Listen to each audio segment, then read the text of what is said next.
were finishing how we started from episode 1, and it's going to be a ride the whole way through. Keep your tissue boxes close. For all kinds of fluids. For all kinds of all stuff. the fluids. Yeah, a lot of fluids.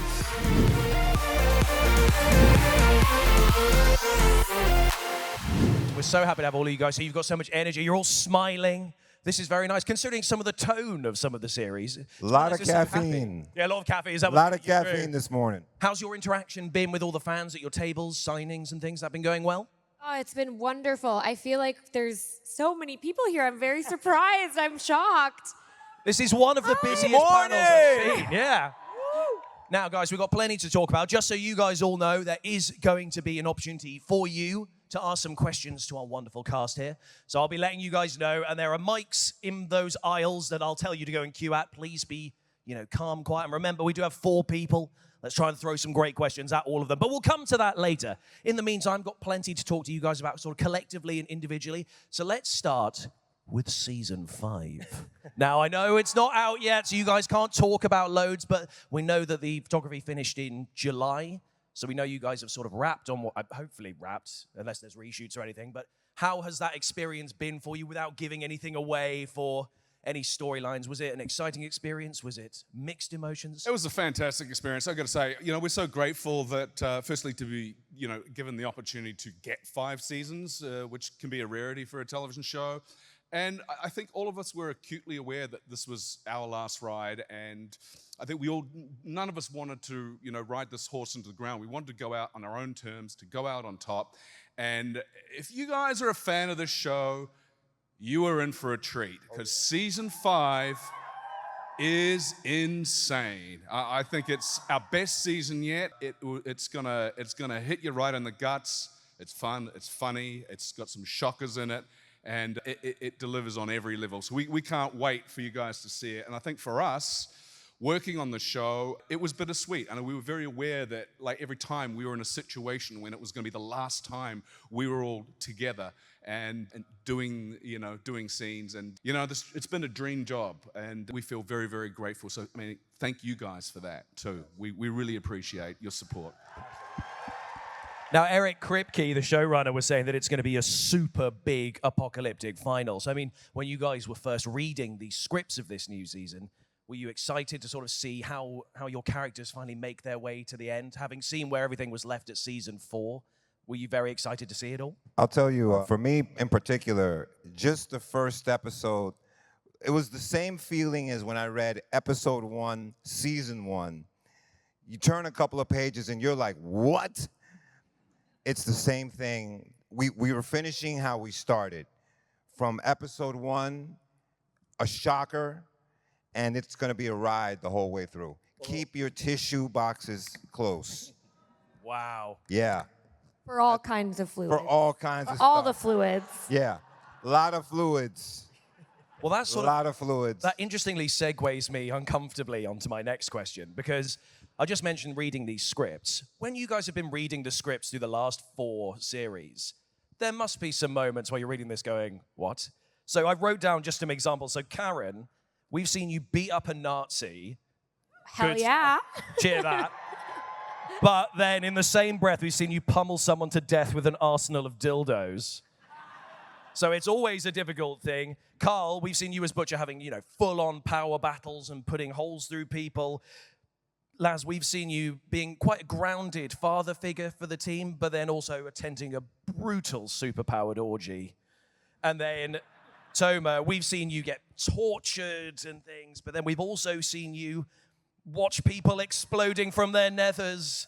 Trying to take superhero from my buttocks, you mean? Yep, exactly. So when you're reading these for the first time, what goes through your mind when you're going, okay, this is going to be an interesting day at work? There was so much sick, depraved stuff weaved through these scripts. You sort of became a little bit immune to it, and sometimes you could miss some very key points. And I remember we were all sitting in the back of a van once. We were like, hey, Laz, did you read the latest draft of the script? And he goes, yeah, I've read it. I went, yeah, how about that part where you get, MM gets wrapped around his neck with a giant penis? And he's like, no, you're with me. I'm like, no, serious, I'm serious. He's the guy with the giant cock, and it wraps around your neck like a scarf, and he's like, He goes, give me the latest script. And the AD comes and he reads this thing. He goes, oh, man, you set me up. He thought it was me, but it wasn't. It was Kripke. It was totally him. He pitched that idea to Kripke. I found out. Did you? No, I didn't. He just stole it on himself. Holy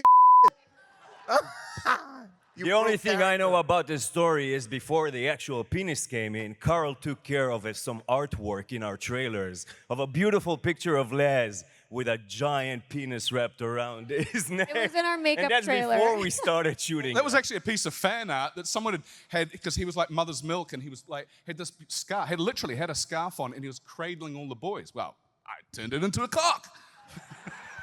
I love the idea of doubting it whenever someone throws it at you. It becomes the idea of the boy who cried cock. You're never sure if it's going to be something inappropriate. Now, I wanted to sort of talk to some of you individually about things that happen. So, Karen, we know that you and Nathan Mitchell, Yes. for a lot of the series, have been silent protagonists. Now, spoilers, but in the final episode of season 4, we heard your first word.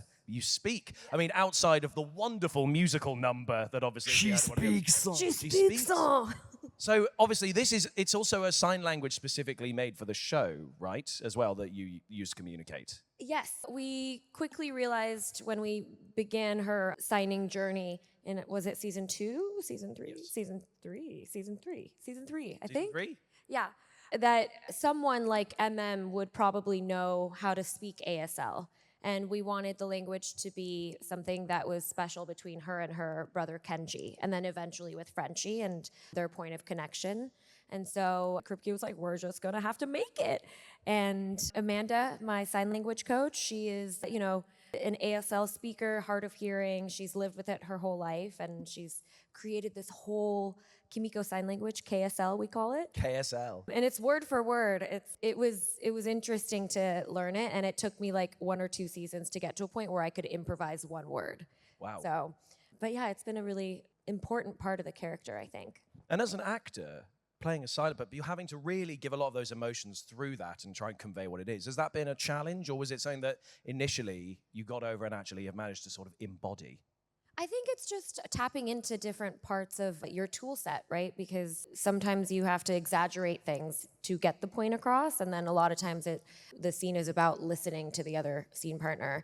Yeah, I think playing Kimiko, although she's mute, she's had a lot of opportunities to sort of really go into rehearsals and picking up new skills. And it's not just the sign language, it's the stunts, it's fitness, and it has to do with like just singing, dancing. I feel very lucky to have played a character that got to do different things throughout the seasons. We're very excited to see, the conclusion of that journey in season 5 as well, and what else that you get to do. Just also briefly want to touch on the fact that, you're here at MCM, a sort of world of nerdery where we all love the sort of geek culture and things. And we've seen you in other productions beyond The Boys, like your Haru and Pokemon Concierge, and Lady Himi in Studio Ghibli's The Boy and the Heron, Glimmer and She-Ra. So it's brought you to a lot of cons. What is it that you love about this community? Oh, the anime community is phenomenal. The creative side is also awesome. I don't know why, but ND that I've worked with on She-Ra, DreamWorks, everyone is coming at it from like a very childlike spirit, and it's very innocent from the get-go, at least the projects that I've been working on. And I think the anime fans are also like reflective of that. They're very, very sweet. And I know that, you guys are probably mostly here for The Boys, but I love the fans that come up to the table for like a Glimmer poster, or, the fans run deep there. So thanks for being here.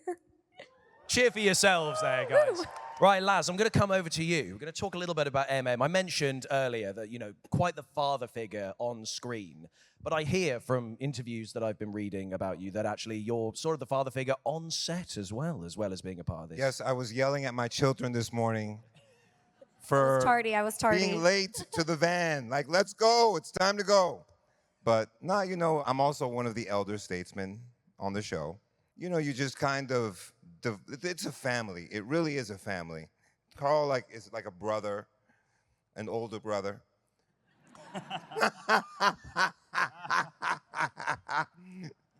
It never stops between us. The back and forth jabs never stop. But no, he's like a brother, fearless leader on set, fights for his cast. Karen, one of the biggest hearts you can ever imagine. Tomer, you know, like for the first 3 seasons, we didn't like each other very much. I didn't like him because he would steal all my close-ups. Anytime I had a close-up, it was finally my moment to shine. Somehow Tomer's face would end up between me and the camera. And then one day, it just, our friendship flourished. And all that went aside, he finally let me start getting my own close-ups. I was just in character, my friend. No, but it really is a family. We love each other. And whenever people ask me about this show, I tell them it's like lightning in a bottle. It's the first show, the first movie, first any project I've worked in over 20 years where everybody truly, truly gets along, loves each other, respects each other, values each other's contribution. And for me, it's been amazing on and off the set. Well, it's wonderful to hear. And I was reading one other very interesting thing about you through season 3 and season 4, because I think that was around lockdown sometime. I might be getting my timelines a little bit wrong, but you were talking about you had to sort of combine your relationship with food in the real world to the sort of OCD nature of MM. And that's really shown, as you said, sort of through season 4. And you said that you saw a promotional picture of yourself for season 3. And you suddenly went, oh, God. And you had to sort of change the way you were approaching things sort of off camera. Is this true? Yeah, we went to South by Southwest. And there was a South by Southwest, for those that may not know, it's like this big, humongous festival, kind of like Sundance Film Festival, but they also have television, all types of stuff there. Amazon had a big promotion there. And we were all like 15 feet tall. And at the time, when they took those photographs, I was about 245. 15 feet tall, it's about 500 pounds of me. It really woke me up, and I was like, okay, something's got to change. So you sort of adopted this and made it part of the character's journey as well through season 4, and sort of the way his brain works and how he'll, focus on himself in a way. That's Yeah, I was lucky that Eric Kripke really embraced it and wrote it into the script. Even allowed us to play off of it. For episode 1 of season 4, Kimiko is trying to get Feed you? to eat, and he won't eat. So it was something that I was very blessed that production incorporated it into, the storyline and made something of it too. So. And you also said that you learned a lot from working with Giancarlo Esposito during your time there. So you were talking about in another interview how that was just a monumental thing for you. So can you talk to us a bit about your experience?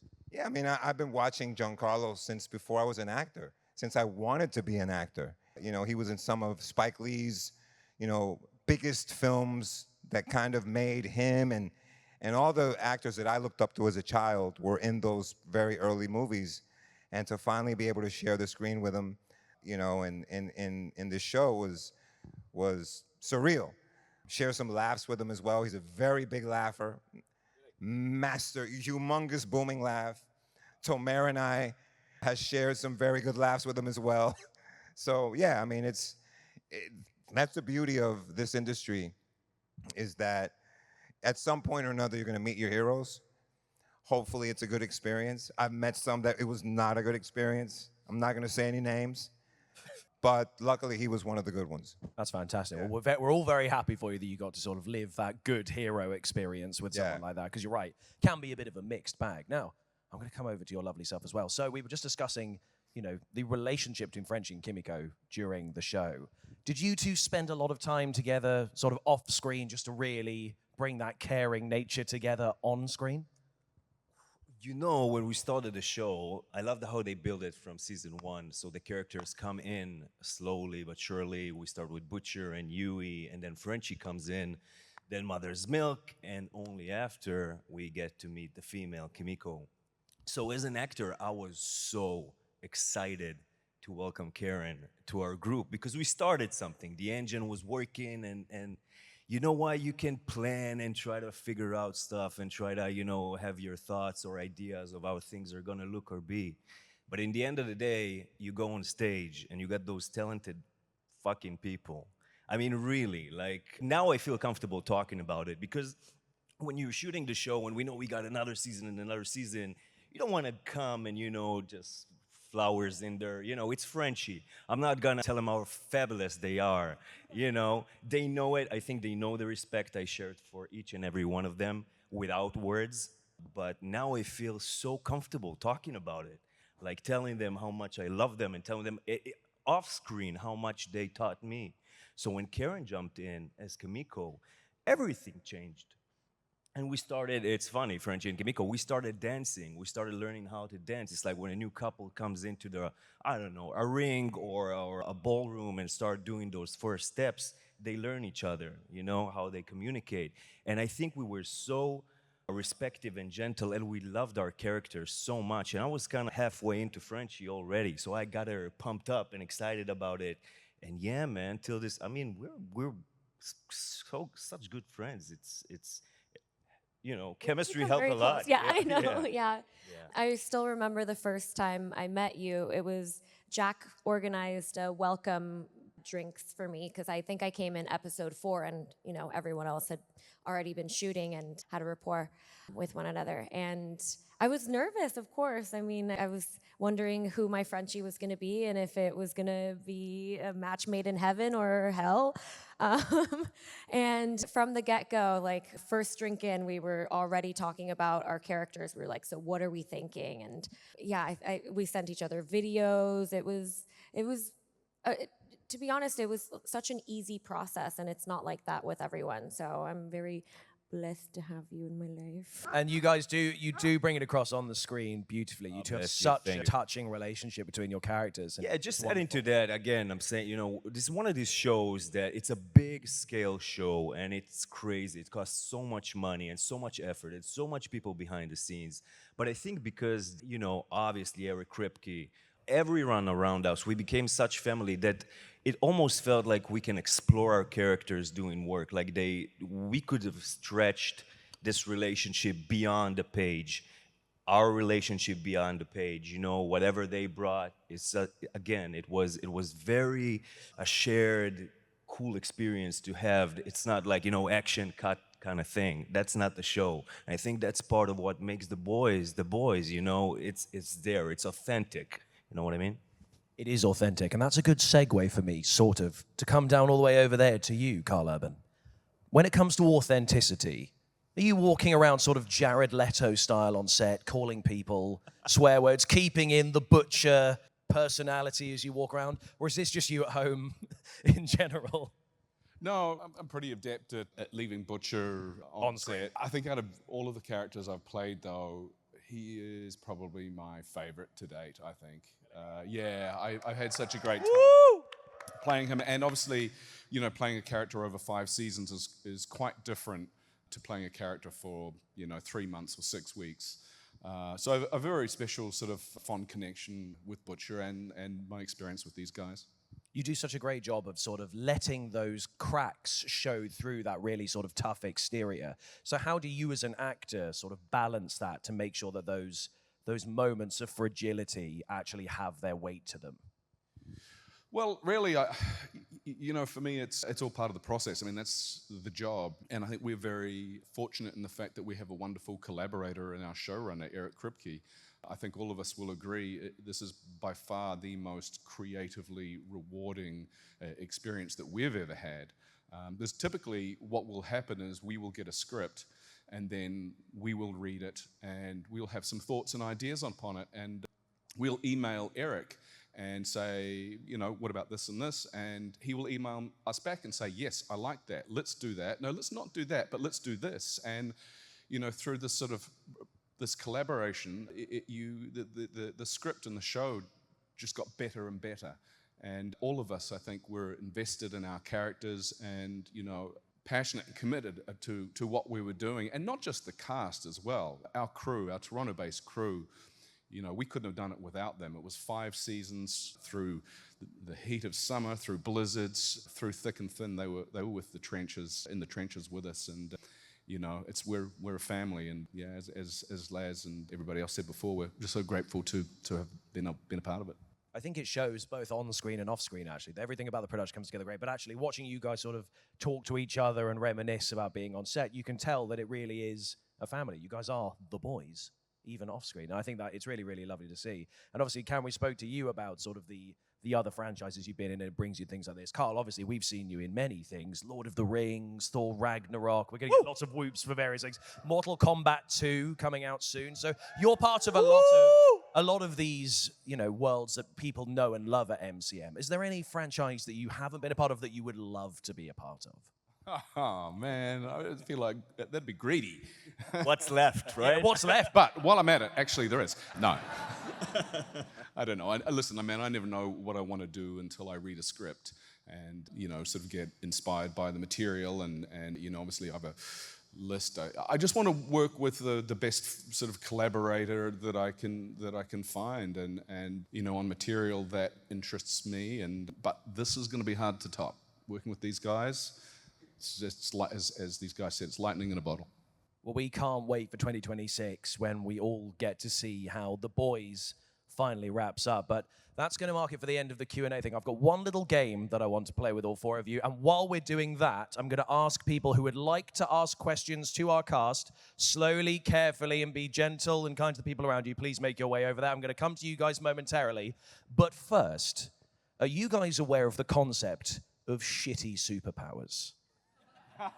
So these are superpower. For those of you who don't know, it's a superpower with a drawback. And I'm going to ask each of you one of three, and you must pick one of them. When all of them have chosen them, you, the people asking the questions, might be able to pitch a superhero team name for our shitty superheroes. So Karl, we're going to start with you. You can either have the ability to walk through some walls, but the likelihood of success increases with speed of travel, but it's never guaranteed. That's hilarious. That's a really good one. Really good one. It's a good one. You can fly, but only at walking speed. Or you can be the best in the world at anything, but you don't get better, everybody else gets worse. Which of these three will you be having, Karl Urban? I think it's a tough one. I'd either go for the flying at slow walking speed, which is just ridiculous and absolutely hilarious. I'll go for the being able to transport through some walls. Some walls, Okay. I think would be hilarious. Okay, we'll think of a superhero name for the sometimes wall runner. Okay. Laz, I'm going to come to you. You have super stretching powers, but it really fucking hurts. You can talk to animals, but only through haiku. Or you can fly, but only when asleep. Which will you pick? Talking to the animals, man. But only through 575 structured sentences. Talking to the animals. We're going to come up with a haiku of speaking to some kind of thing. So we're going to come to you.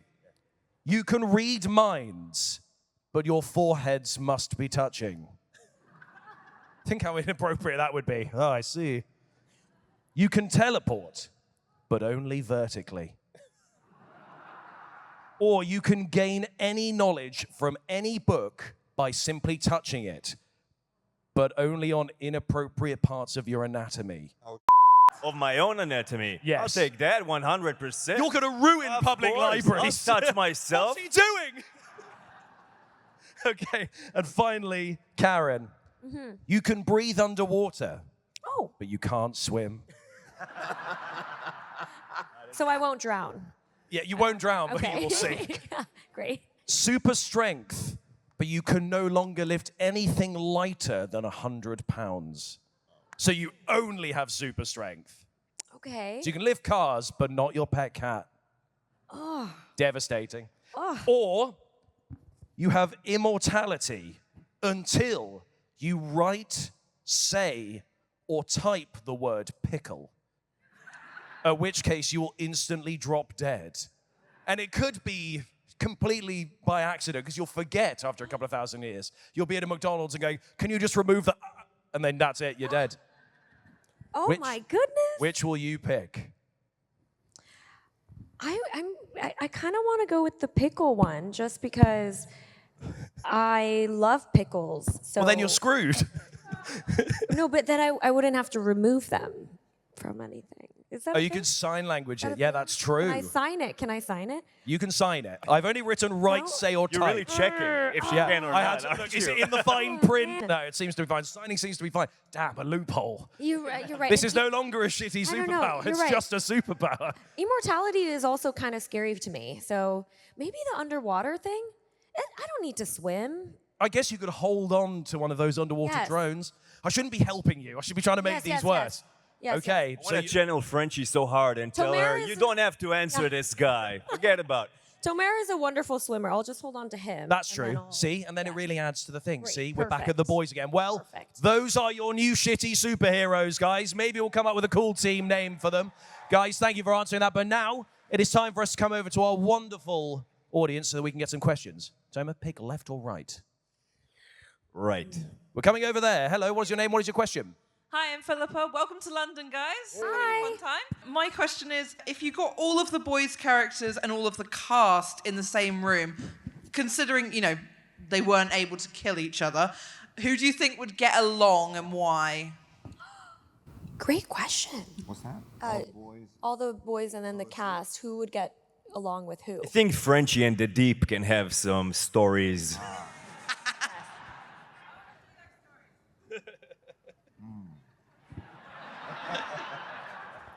We'll leave that there, shall we? Do you guys think you'd get on with any of your characters? Would you get on with Butcher? Would I get on with? Yeah, I you think personally. so. Yeah, I think so. I think I'd get on with all the boys actually. Yeah? Yeah, absolutely. The supes, I don't know. Maybe that's Butcher ingrained in me. I'd probably get on with the Deep quite well. We'd relate on an intellectual level for sure. Sure. Yeah, hopefully not on the wanting to an octopus level. Not again, no. Anyway. No. Very straightforward. I know. I think also Ashley would be a fun person to get to know. No? There was a big silence when you said that, like, No, you maybe don't not. think so? She's hilarious. Well, thank you very much for your question. We're going to now bounce over here because there's quite a few of you, and we still have 11 minutes. We want to maybe try and go quite quick so we can get through some of you. So, hello, what is your name? What is your question? Hi everyone, I'm Holly. Hey, Elaine. My question is, when filming, was there a particular moment that you thought to try get into the show, or anything you wanted to change? Because you thought like, oh no, my character would do this instead. Anyone want to go first? I think that's what we all really appreciate about our show in particular is that, before we get on set, when we read the script, there may be some moments where we might feel organically that our characters might take a different choice. And Kripke always had an open door policy where we can pitch what we think that our character may do in that moment or suggest, what do you think about this? Or can we try this? And a lot of times, not always, as Karl mentioned, but a lot of times he would go with our version or our idea. I remember I think it was season 2, there was a scene in the script where Claudia Dumit, who played Valerie. What? I'm fucked. Newman. We shot season Valerie 5 for Newman. 8 months straight, 16 hours a day. He's not. Valerie Newman was her name, right? Victoria. Victoria Newman. All right. My bad. All right. So we were supposed to be in court. We were supposed to be on the run. The boys were on the run. And in the script, they had us dressed in suits in court. Remember the court scene where all the heads start popping? Yeah. And when we read that, as a team, the boys, we all read it and we came back to each other. We were like, yo, we really are having a problem with us being on the run, wanted characters or beings, fugitives, and being in a court scene. I mean, it's a federal court. In suits, it just didn't feel like organic and authentic. And so we all kind of try to pitch it our own way to Kripke, and obviously Karl agreed that, with the sentiment, and we were able to explain our case and get out of the court scene. I think it was a nice weather that day. Carl was able to go play golf. Yeah, we have had situations where we have been able to pitch that, and luckily we're on a show where our ideas were always welcome. Oh, thank you so much. Yeah. Thank you for your question. Hello, we're now going to bounce over to this side. Hello, what is your name? What is your question? Hey guys, thank you so much for the boys. Absolutely loved it. My name is Romail, and my question is, if your characters had a self-help book that you were writing, or your characters were writing, what's the best or worst piece of advice they would put in there? Oh, wow. We all looked at you there because we sort of felt like Butcher was going to just strap on a pair. The best or worst piece of advice, probably take no prisoners, leave no survivors. You know, just the basic ones like this, and never give up, never surrender. Yeah, yeah. That's what I love about Butcher. He's in a monastic groove. He's on a, don't get in his way. He's got one objective. What about MM? Anything? Treat people as people, forgive, and bad people do good things, good people do bad things. Those are good. Thanks. Those are really good. That was deeply profound. Those are yeah. really good. Karen? Past Kimikos would be very similar to Butchers. And, you know, sometimes they gotta go. Sometimes they gotta go. But I think the newfound Kimiko would be more like, I don't know, it's just like something a little more cuddly. Like, coddle them to sleep. Okay. Yeah. That's the name of the self-help book. Permanently coddle them to sleep. And for Frenchie? Supes. That's a goodie. Revolution will not be televised. Thank you very much for your question. We're now going to bounce over to this side. Hello, what's your name? What's your question? Hi, I'm Malika. I'm a huge fan of the show. My question is, of all the scenes you filmed throughout the first 4 seasons, because I know you can't talk about season 5, but which one do you feel pushed your acting abilities the most? Which one do you feel really had to sort of stretch your skills? Oh man, every day on the set of The Boys is a stretch. And, you know, I'm talking about aesthetics, organics, and all that. There's a lot to wash in the end of the day. But, no, I mean, you know what? From the stunts, the crazy stunts, I'm just imagining it now. Carl is Butcher driving the boat. He really drove that boat inside the whale. He was doing that very fast. Yes, we all have to clean Jack Quaid's vomit out of us in the end of the day. So, no, but I mean, from moving from such big scale scenes to intimate small ones, for me as Frenchie with Kimiko, it's the most beautiful sandbox an actor can ask, because you're touching so many dreams and stuff that you want to do as an actor. And this show was just phenomenal in giving us this platform. So, every day. Anybody else have anything they'd like to add?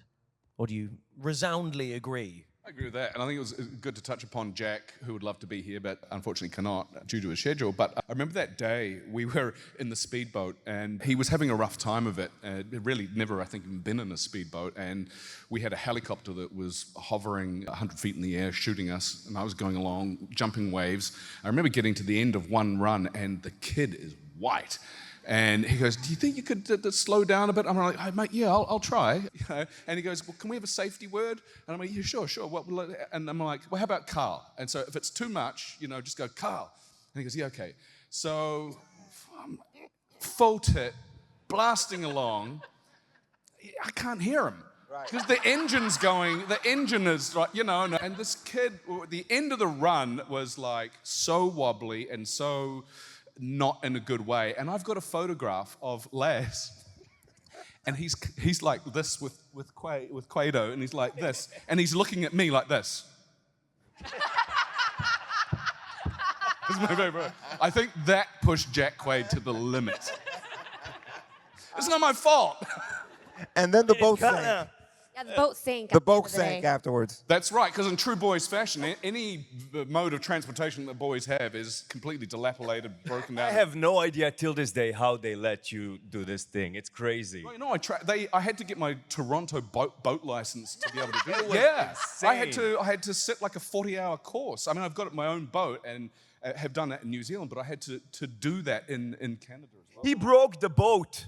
In the end of the day, that's how fast he went. The boat broke. The last shot of the day, we had to evacuate the boat because it was sinking. It's a true story. It was filling with water. I'm like, why is this boat not going fast anymore? It was filled with water. But to be honest, going back to what we talked about, for me, that was one of the points I said, wow, like, I can trust this guy. You know what I mean? He says he's not a real butcher. That was a real-ass butcher on set that day. Thank you so much for your question. We've got time for a couple more, so we're going to come over to this side. Hello, what is your name? What is your question? Hi, nice to meet you all. Name's Maximus. My question for you is, when you're not on screen delivering great performances and funny moments, what's your favorite hobby or pastime that you use? Killing Carl in backgammon, destroying him. Okay, he's got to... some versions of events may differ in recollection, right? Anyone else? What hobbies? Watching these two go back and forth in backgammon was amazing for me. It's a full set spectator. Oh, for sure, for sure. You already know who's winning just by like who's happy and who's pissed. Or who's quiet. Whoever's standing is usually winning. Yeah. Really? Yeah. That sounds like a lot of fun. Well, thank you very much. We can still get a couple more of these questions in. Coming over to this side. Hello, what is your name? What is your question? Hi, my name is Daisy. I have a question about Butcher for Carl, if that's okay. I wanted to ask how Butcher got his iconic forehead scar, and if there isn't a backstory to it, what your interpretation is, because to me it's very iconic, but it's never mentioned how he got it. Thank you. That's a great question. You know, personally, I would actually love to keep that a bit enigmatic. Ooh. But season 5, you're going to find out the origin of Butcher's scar. That's one spoiler I will tell you. Wow. Yeah. You heard it. So obviously I can't divulge it in this room, but you're going to find out. Wow. Why do I sound like James T. Kirk? Well, thank you very much for your question. Thank you so much. We're going to now come over to this side. Hello, what is your name? What is your question? My name is Grace. It's a pleasure to have you in London. I wanted to ask, you can't talk about season 5, but for season 1 to 4, what is a day on set where you thought, I'm having a blast, this is the best moment of this whole entire experience? We've had like weird and crazy scenes, but where's a moment where you thought, like, I love my job, this is a blast?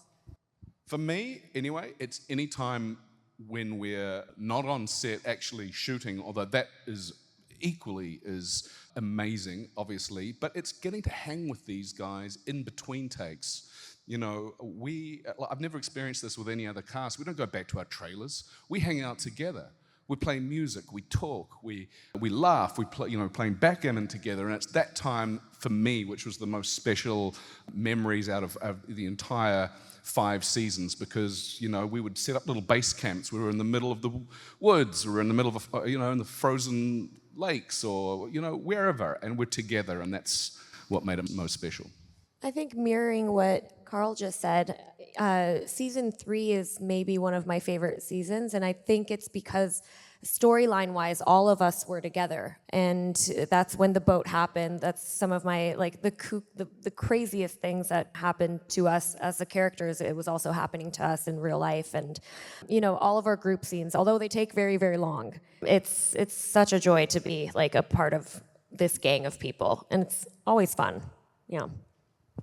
I hope that answers your question. Guys, I'm afraid for those of you still queuing up, that is the last question that we can take. But I want to just have one huge round of applause for our amazing panelists, the cast of The Boys. Guys, please do stand up for yourselves. But I will say, despite the fact that the panel is over, we have a little surprise. And I don't know if you guys have been told about it or if you haven't, but I'd like you guys to welcome to the stage the adjudicator from Guinness World Records, Will Sinden. Hello, London. Now, Will, you have some news for our cast. I do indeed. Today, we are here to award the official record for the most in-demand action and adventure TV show and the most in-demand superhero TV show. So, we're breaking records at MCM Comic-Con! Congratulations, guys. Oh my gosh. Wow. Record holders, everyone. Round of applause. Thank you so much. Thank you, guys. Guinness World you're amazing. Get some good photos with your plaques. Guys, keep that applause going. Take these pictures. You're record breakers. Congratulations, guys. Hey, thank you so much, guys. I just want to say this is really, really special to us. Really incredible. I guess, there's a few people that we really should thank. Garth Ennis, for one, who was the creator of The Boys. Amazing graphic novels, amazing comics, if you haven't read it. Seth Rogen, Evan Goldberg, Eric Kripke. We need to thank Eric Kripke, who, without his captaining the ship, none of this would have been possible. Obviously, Amazon and Sony Pictures, we have to thank them for their support for the show and for giving us a chance and really backing us. And of course, our Toronto crew, we can't forget them because, it wouldn't have been possible without them. They made us better. And definitely, most importantly, also, thanks to you guys. Thanks to the fans for being with us for 4 seasons, coming on 5. We can't wait for you guys to see what we've cooked up for season 5, and this means the world to us. Thank you so much.